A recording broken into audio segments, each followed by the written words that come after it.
Well, good evening, everyone. I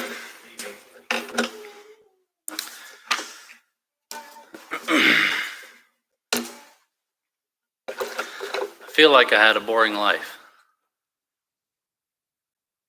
but there's a lot of things that happen that you just kind of forget, and I think it was good for me to go back over, try to remember all the little details and little things that happened that I just kind of forget. And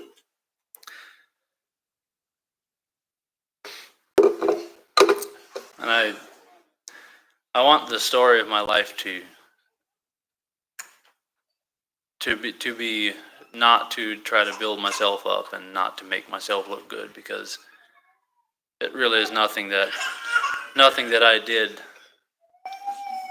I don't deserve to be where I'm at today. And that's one thing I did realize looking over everything, and I've done so many things that almost feels like I shouldn't even be here. But thank God I am. I was in the bathroom here before we came out here, and I saw on the wall it says that they that wait upon the Lord shall renew their strength. And I thought about it again. I've thought about it before, but I thought about it again. The waiting part is not fun. We don't want to wait on the Lord.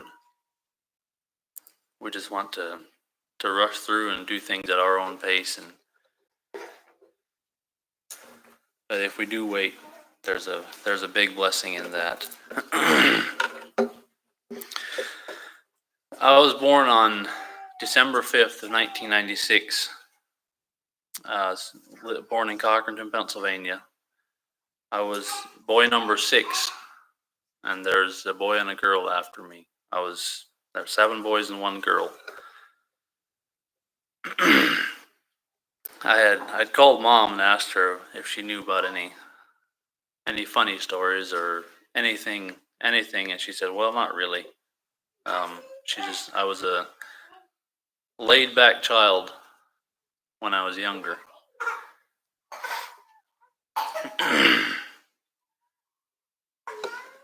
I don't have a lot of memories of the first place we lived on Frenchtown Road. The only thing I can remember from there is probably 2. First memory I have, we were remodeling our entrance, and I remember standing on the wood box trying to tear stuff off the wall, and I'm sure I was a lot more in the way than I was helping, but I was having fun enough to where I still remember it. When I was 3, we moved to Michigan. Had a pretty good sized place there with sawmill, did calves at one point. Also, I can't remember a whole lot about living there, but I do remember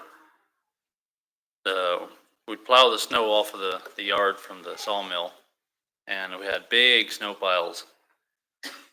And my brother just older than me and my younger sister spend a lot of time with little shovels. It would pack really hard so we could dig tunnels through it. I probably get claustrophobic now, but we dug tunnels through there, and we spent a lot of time way under in snowbanks and tiny little rooms. And then we also had with the sawmill there, we had a lot of bark mulch that we could barely get rid of. So in my mind, it's a huge pile. It seems like it was probably 40, 50 feet high. I don't know how high it was, but if you push something loose like that, keep pushing it up, the back is almost straight down.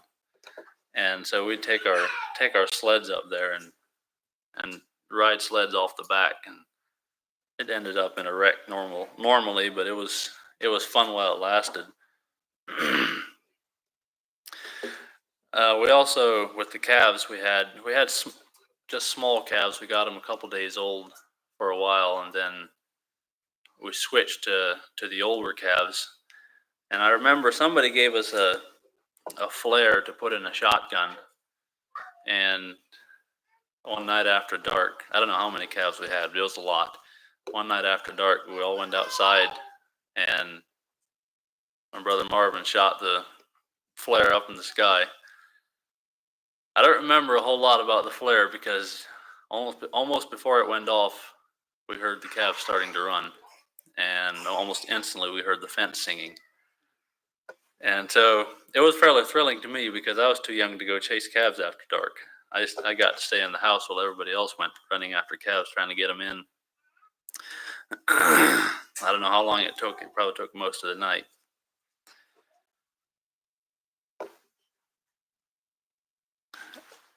All my growing up years, Fannie Mae lived not far from us, normally just across the field or across the yard. And they had calves too, and at one point they had calves. I don't think we did at the time. And I had a pretty bad habit of sneaking up and playing in the calf pen. I don't think they knew it. I don't think anybody knew it, but I'd sneak over across the hayfield, and it's kind of, our barn hid it from the house, so I could just kind of sneak up through there. And I just spent a lot of time playing with the calves, and they had where the calves went out to the pasture, there was I could stand behind the door and hide, and the calves would come out of the door. They'd see me, and I'd scare them, so they would take off out into the pasture, and so I'd grab their tails as they turned. Matt's probably finding out about this for the first time. And I'd grab their tails as they turned and see how long I could hang on without falling down. So that was a good game. And one day I was up there again. I played with the cows for a while, and then before I went home, I hid behind the door again, and did that a couple times. And then one time a calf came out and took off, and I grabbed the tail, and the calf took off, and I was standing there with the tail in my hand. And I thought I hurt the calf really bad. So I was so scared, I went and I took the tail, snuck out the back into the hayfield, and buried it under a bunch of hay and went home. I don't think I ever had another desire to go grab calves' tails again. And what had happened there, when we got the calves, we'd band their tails so they couldn't, like, if they had, most of them I think ended up in a barn stall, so they couldn't swat the people that fed them with their dirty tails. And so one was just ready to fall off, and I happened to grab it.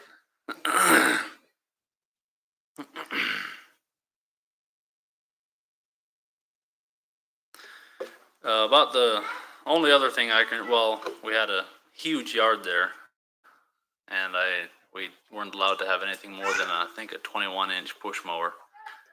So we spent hours and hours and hours mowing our yard. Every now and then the neighbor across the road would take pity on us and come over with his zero turn and get it done in about half hour or so.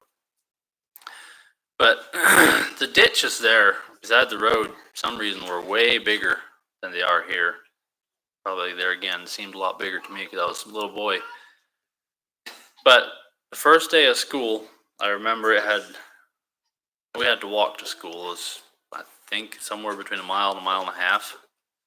It wasn't waist deep snow and uphill both ways, but I think it was a mile to a mile and a half. And it had rained just before that, so there was water running through the ditch, and we always cut out across the yard.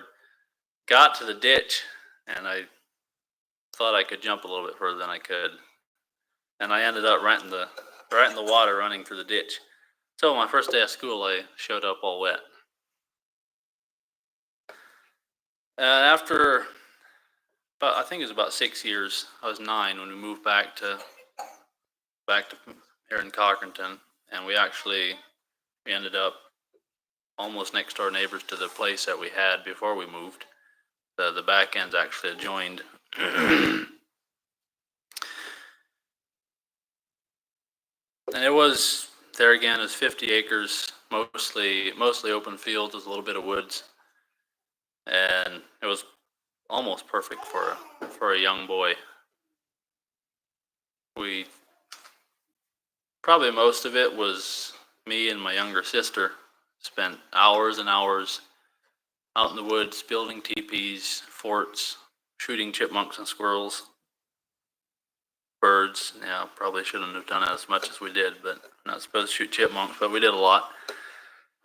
And the fields were full of groundhogs, and so I spent probably days, almost every day. I spent a couple hours just walking around out in the field with a 22 shooting groundhogs. I think the neighbors appreciated it too because there was very little groundhog crop damage. I think the one year, just on about an acre or square mile chunk there, I got 79 of them. So I had a lot of fun with that. And it also, the older I got, I started probably getting, I don't know, I got a trait from my dad that I kind of like to just be away from everybody for a while and just to think. And I started doing that more and more. I just go out and think for a while, walk around in the woods, walk around the field. Normally I had a gun with me in case I saw something. We always had a bunch of animals, always had horses, normally cows, some sheep, chickens, dogs. Then we also had for a while we had a outdoor furniture business, and so we were always very busy. And then also with no older sister, I think all of us boys got a turn to work in the kitchen. I think we all learned how to bake, and not as much cooking, but a lot of baking. And we ate oatmeal and chocolate cake with milk every morning for breakfast. And so I can't quite do it anymore, but I used to be able to make chocolate cake without looking at a recipe. We took turns every evening to clean off the table and wash dishes, and created a lot of arguments, but we got it done. I even baked bread one time. Mom probably did most of it, but I did do it. I also help in the flower beds a lot, and now that I guess I'm a city slicker, I don't have animals, just got one dog, and I don't have a lot of chores to do, and that was always a good time for me to just slow down. And if I had a stressful day, I always like to do the chores to get everything out of my system. And now I don't have any chores to do, so I kind of turned to taking care of the flower beds. It's really something I enjoy, and I don't know what it does. It's just something about the beautiful flowers that God made that I just love working with them, and it just calms me down and makes me appreciate the beautiful things that God gave to us.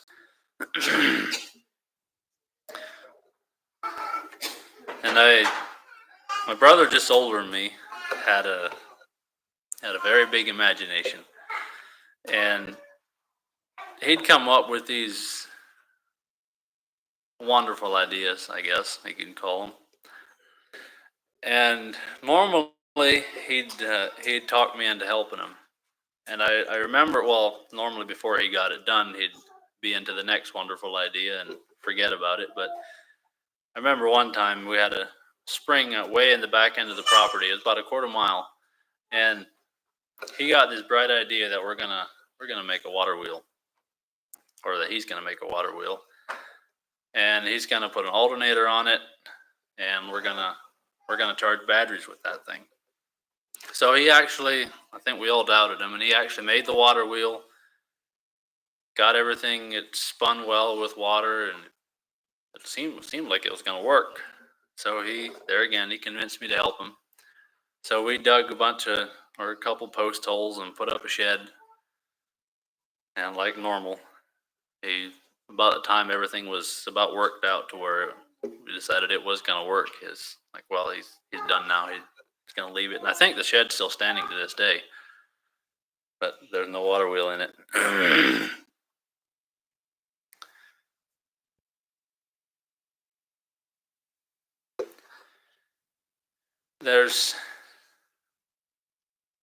I have a lot of good memories of growing up, but there's also a lot of years of struggling, and I had a great home life. I had a great mom and dad, but I don't know how old I was. I started challenging everything, everything to do with authority. I balked at. I knew what was right and I knew what was wrong. They taught me about God from before I can remember. I developed a really bad temper. I'd just fly off the handle about things, and along with a lot of other problems. I remember one time I was talking with somebody, and he was trying to tell me I was doing something wrong, and I told him I wish I would never have been born in a family like I was. I wish I would have been born somewhere in the slums of a city where I never would have heard about Jesus. Life would be a lot easier because I wouldn't feel guilty about not going to church.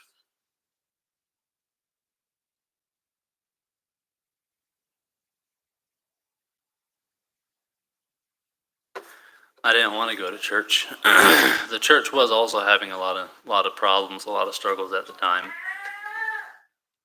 and that did make it worse. But I still knew what was right, what was wrong. But I think with the church struggling, it kind of made it easier on me. I had a better excuse. Like, well, people in church aren't getting along. Why would I go there? What do I want to do in church? And there was also quite a few boys my age in church, and probably the majority of them were not interested in becoming a member of that church, and it was a lot of bad influence.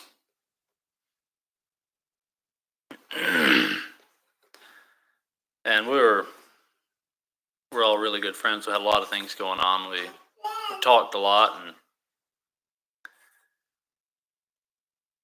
yeah, I'm sure we were a very bad example, and I was probably the leader of it.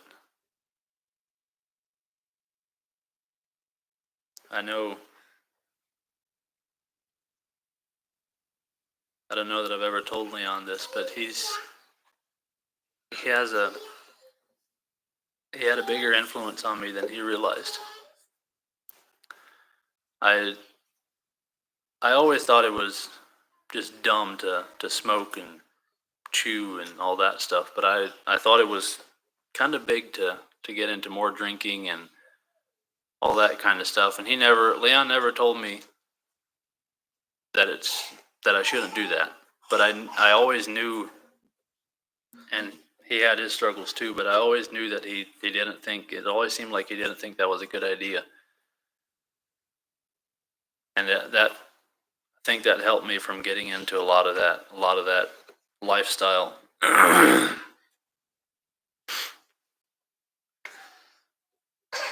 There's a time I remember we had a couple of us, at least one of us two of us, had a competition to see how bad we could curse. And that's probably followed me more than most things. That's something that you can't just drop. Even now. Like, for example, today I was using a table saw and a knot flew out and hit me in my eye. I didn't say it, but I thought it. And it's a pretty much a daily struggle to it's getting better, but it's still, I don't know why you can't, if something like that happens, you can't just be like, well, thank you, Jesus, for not letting it go in my eye. But first thought is a bad word.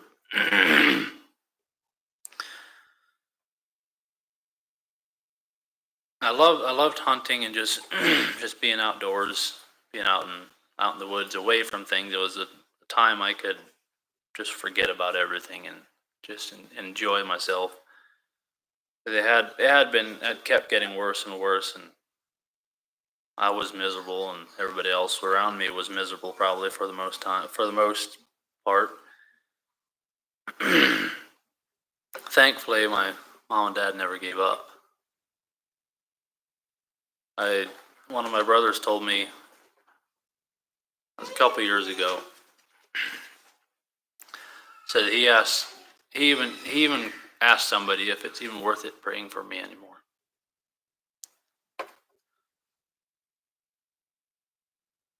It's always worth it. And he said he never quit.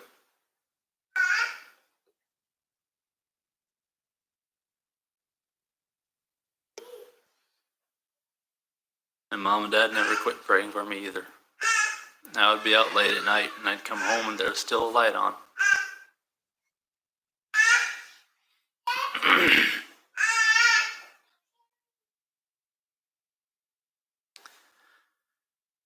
I always, well, I had a really bad temper, and I always kind of wanted my dad to get upset at me and raise his voice. And I was just kind of waiting on him to do that, and then I would have an excuse to get mad at him. And he never did. I can't remember my dad ever raising his voice at me or my mom.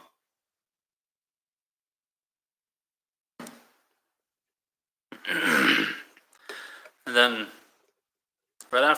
not too long after I got out of school, Steve and Rudy Kurtz started a sawmill, which Matt is involved in that now. And I did a couple other odd jobs to wait till they got it ready to go, and then me and my brother Willis and Willie were the first three workers there. And we got to be pretty good friends. And it kept getting bigger and bigger, and more people started working, and Myron got out of school. He started working there. And then we had a couple guys from Atlantic, Spartansburg, those communities had worked there. And then there was one boy from Spartansburg started working there part-time. He'd work there once or twice a week, sometimes more, sometimes less. And we got to, Myron was 15, I was 16, and Jake, the boy from Sparty, was 17. And we got to know each other fairly well, and we were all a bad influence on each other there again. And one day we were eating lunch, and I noticed Jake wasn't eating. And I noticed it enough to where I asked him, what's wrong? And he said, he's just not hungry today. He's not going to eat.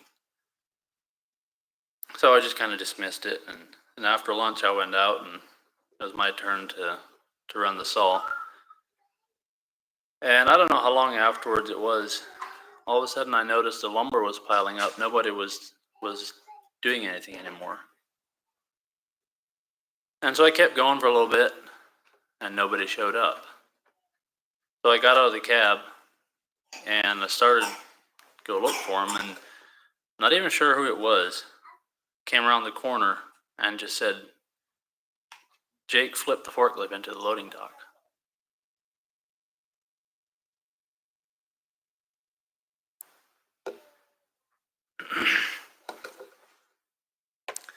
That's all he said. He didn't say how bad it was. So I just assumed that, all right, well, we'll get it out and keep going. I came around the corner, and the forklift was barely sticking out of the loading dock. And then I looked around, and I couldn't find Jake.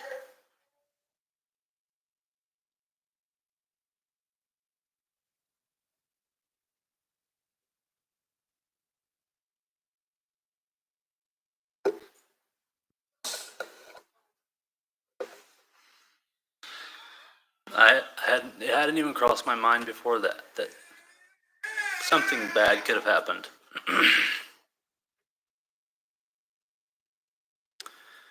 But as the forklift was falling, he fell out.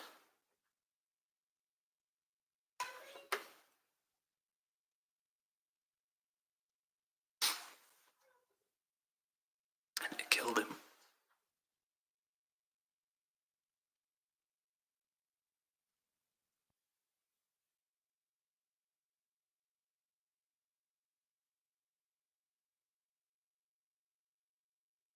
That was my friend.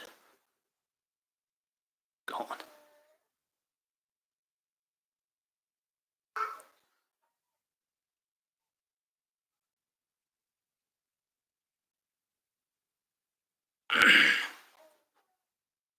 So we got the forklift off of him, and they took him. We cleaned up as best we could. I think we got the forklift out, and went home. And I instantly grabbed my gun and went groundhog hunting.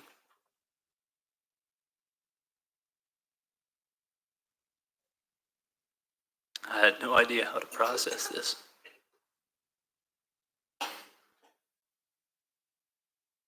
I knew if that was me, I knew where I was going. I knew I was going to go to hell.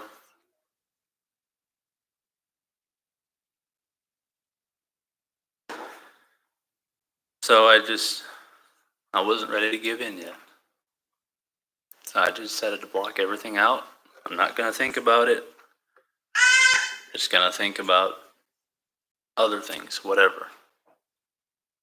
And like, well, there's a ball game tonight. I'm going to go play ball. And so that kind of got my mind off it. I got ready to go play ball, and I went over to the game. And as I walked up, one of the boys my age said, "Hey, I didn't think I was going to see you again. I thought that was you that got killed." Then it hit me again. That could easily have been me. That almost happened to me a couple times. I almost backed the forklift over the edge there.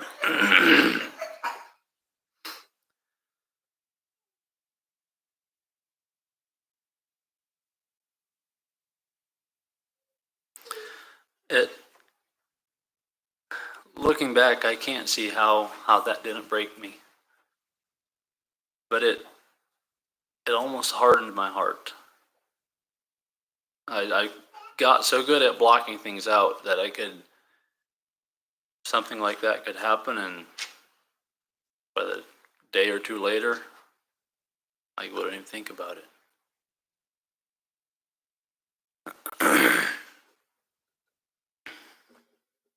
And it finally got so bad, I didn't even care if people knew that I was doing things I wasn't supposed to. And I didn't even try to hide it anymore. And then, well, some of us went camping one night, and there was some alcohol there. And it was found out, and I think Matt was already coming to church here, I forget. But he asked me one day, "Were you one of the ones that was drinking?" And I got mad. I don't know if he remembers this or not, but I got really mad at him for just mentioning it. And I said, "It doesn't matter if I was drinking or not. All I know is if he goes and tells my dad, I am leaving. I'm just gonna go somewhere else. I'm leaving the Amish," which was my intention anyway. And finally, we decided that I wanted to go west, and I had a brother out there, and we arranged it to where I would move out with my older brother. And my family is very much procrastinators. And the night before I was ready to leave, I was going to go with the train, and the train leaves Erie at think 1:30. So I was going to have to leave home about midnight, a little before. And I came home from work, and I found out that there was a very strict set of rules that I was going to have to follow. No cell phone, nothing. And I said, fine, I'm not going. I'm not going to leave that stuff. So I didn't go. And so I was probably best that I didn't anyway, because I had no intentions of staying, and I probably would have been a bad influence on some of the youth out there. Because my plan had been, pretty much since I was out of school, I had planned on, as soon as I turned 18, I'm leaving. And I'd turned 18, and it was more convenient to stay where I was. Finally, I decided I'm going to do something. I needed to somehow pick out a date to go, and so I said, all right, after my brother's wedding, I'm going to leave. And I told my family that, and my brother from Ohio, Jackson, called me and said, hey, that he heard I'm leaving, what my plans are. I said, well, I'm going to go live with somebody else. I already have that all arranged. He's like, nah, why don't you come live with me? Live with us. And I didn't want to do it, because I would have had to go to church again. And I didn't want anything to do with the church. But I didn't have a lot of money. I didn't know how I was going to live. So I decided, all right, I'll go. I didn't tell him this, but I told him I'll go. I just told him I'll go, and I'll be there for a while. My plan was, I'm going to go, and I'm going to go work. I'm going to hoard as much money as I can, and as soon as I possibly can, I'm leaving again.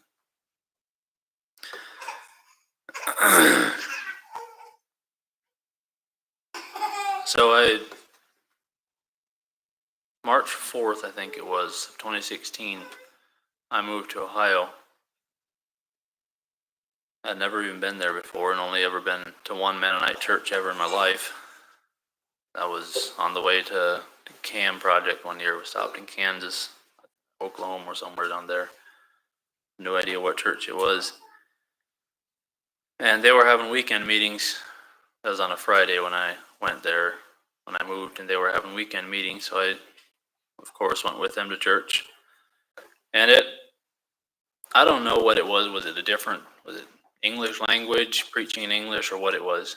But it seemed to sink in a lot more. And I started listening a lot.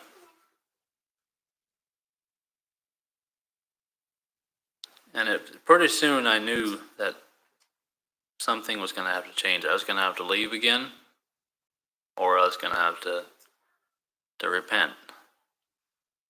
And so I'm not positive on this, but I think it was March 15th. That night I gave in. And I gave my life to God.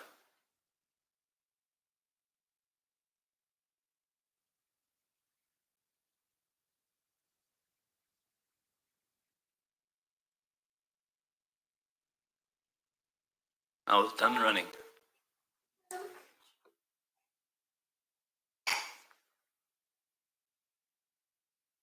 And I discovered a new meaning in life that night. I wasn't living for myself. I had bigger goals. I had bigger ambitions. Before I was not serving anybody. I only cared about what I wanted. And I remember hearing from one of the boys I went to school with. He said, "Yeah, of course he's converted. He can do whatever he wants." And I told him, "Yep, I can. I can do whatever I want, but my wants have changed."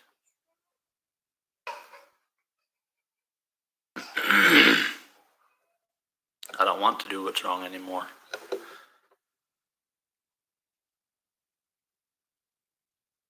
see I'm getting a little bit too long here, so I'm going to try to cut some of this a little bit shorter. But God has never left me. I felt since like I've left God a few times, but He's never left me.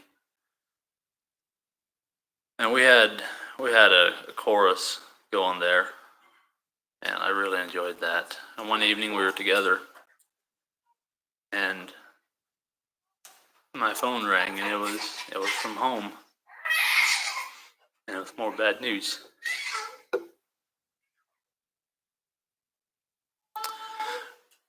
Myron was in an accident.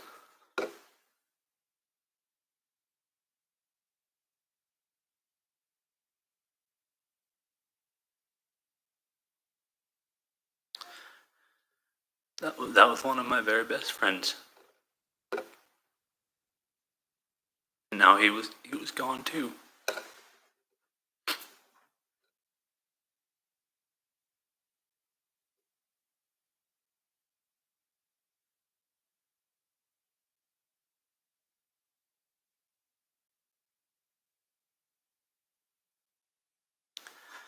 It was a little bit easier to process for me this time.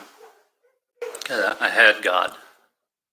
I wasn't trying to block it out and do it alone. But it was still hard.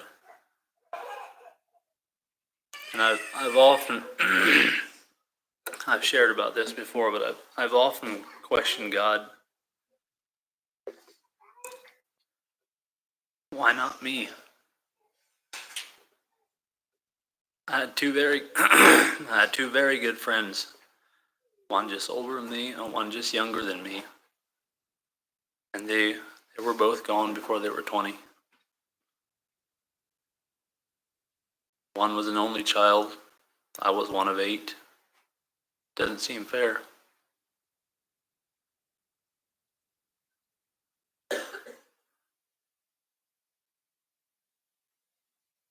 And I still don't know.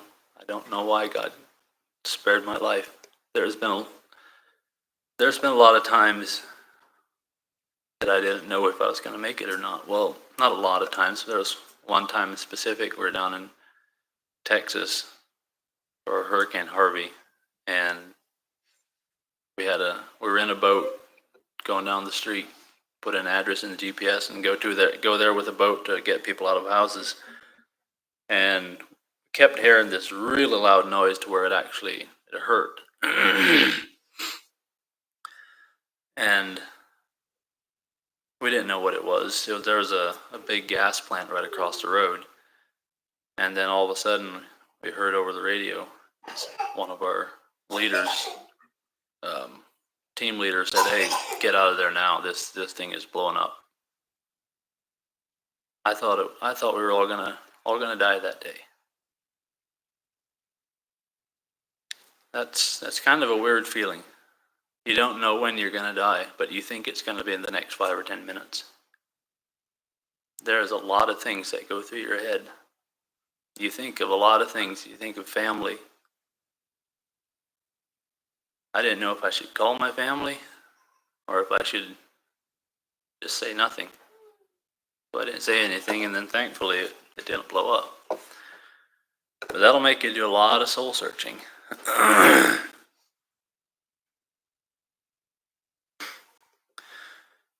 I ended up then, well, I knew I liked the mountains. I'd been in them a couple times. I went elk hunting in 2018 and spent 2 weeks back in the mountains, and I had no clue about elk hunting. All I knew was I wanted to be in the mountains and I want to have an elk tag, and so I did.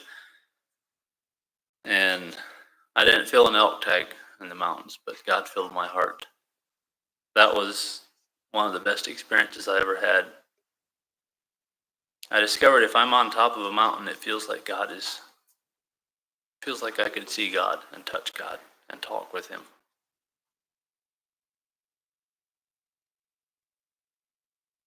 And I still feel that way. I can't often go to the mountains, but I go to the woods a lot to process things and if I need to talk to God. Anyway, when I came home came home from that hunt, I started noticing a girl in the church. And she'd been there all along. But I hadn't really thought about it. And so I ended up flying out to Montana. Mom and Dad had moved out there in 2017. I flew out there, and they were suspicious what I was after. And I cornered Mom and Dad one evening at a lot of the family was together, and said, "Hey, I'm really interested in this one girl. What do they think?" Mom said, "I got one question. Kan ze Dutch schwätzen?" Can she talk Dutch? And I was like, "Yep. All right." She said, "I'll let the rest up to you and Dad." So we had our first date on Valentine's Day and got married that fall. Lived there in Ohio in Jackson, and a year and a half after we were married, we had a little boy, DeAndre. And things weren't like we wanted them in the church there, and so we decided we're gonna do something different. And we went down a couple dead end roads and ended up here. And I'm thankful that God led us here. But I guess one lesson I could take from that is don't move away from Cockerton, Pennsylvania. I was born in Cockerton, moved to Michigan, lived there for 6 years, moved back to Cockerton. 6 years there, I think, again, moved to Ohio. Was there for another 6 years, moved back to Cockerton again. So, I guess we'll see. Actually, now I live only about 3 miles from where I grew up. So all three places have been really close together. I guess that's most of the story of my life. But a year after we moved here, I've always got, quite a while, I've got really bad headaches, and I've had way too many concussions already. Probably what it comes from. But I think it was in 2021, 22 maybe. I started getting worse and worse headaches, and they did get to the point where I could barely walk straight. Everything was moving and blurry. Then after a while, it'd ease up, and I could keep going. And one weekend, we were in Ohio with my in-laws, and they had a brush fire. And so I was out tearing around in the brush trying to get it out, and finally got it out. And on the way back to the house, I had to lay down out in the cow pasture because I couldn't walk. And so we decided, we better do something about this. So we stayed a little bit longer, and I ended up going to the doctor there. And I'm not even sure what all he did, if he did any tests, but a lot of questions, and he told me I had pressure on my brain. And that's all he said, and I didn't ask more. He just said I need to go home and do more testing. And that's scary words to hear. I have pressure on my brain. Of course, I'm thinking, well, do I have a tumor? What's going on? And I'm imagining the worst. So in my mind, I was like, well, I don't know, I'm going to live through this. I have a wife and I have a little boy. I don't know what they're going to do.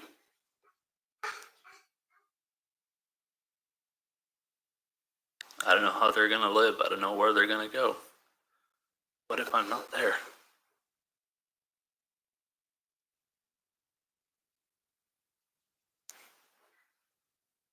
I called all my family and told them they need to pray. I don't know what's going on, but something's wrong with my head. And so I came home, got another appointment, and I don't know how long afterwards that was, but as soon as I could, I went in. I think it was a month or so later, and they did a lot of tests. They couldn't find anything, and my headaches went away. So I still don't know to this day. Was it something medical? Was it something my body healed by itself? Or was it a miracle? I don't know, and I hope it doesn't show up again. I hope it was a miracle and it just went away for good. I still do have some headaches, or quite a bit, about every day. But they're a lot better, and they're a lot more manageable. I get quite a bit of migraines, but overall, I'm very, very blessed. The journey I had to get here, to where I am now. There's many times where I could have easily died, and I didn't. We now have 2 children.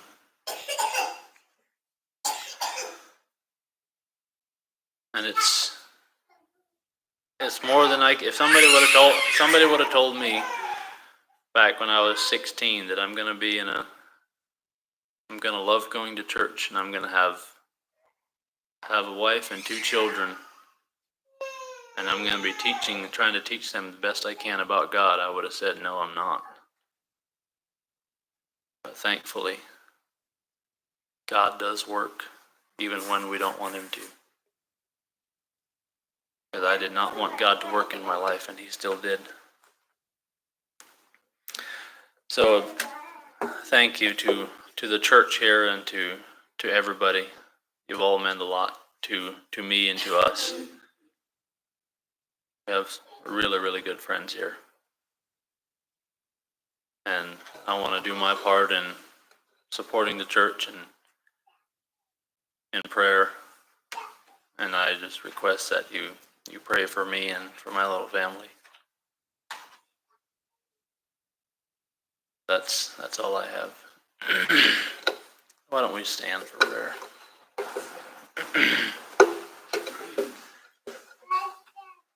Heavenly Father, Lord, we come to you at the close of this service, Lord, and we just lift each one up to you. Lord, I pray that you would bless each one that's here.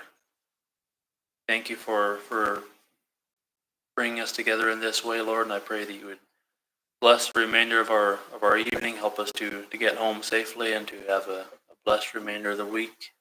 Lord, I pray you would bless us on Sunday, help us to get together and to serve you with joyful hearts. With us the remainder of this day and the remainder of our life.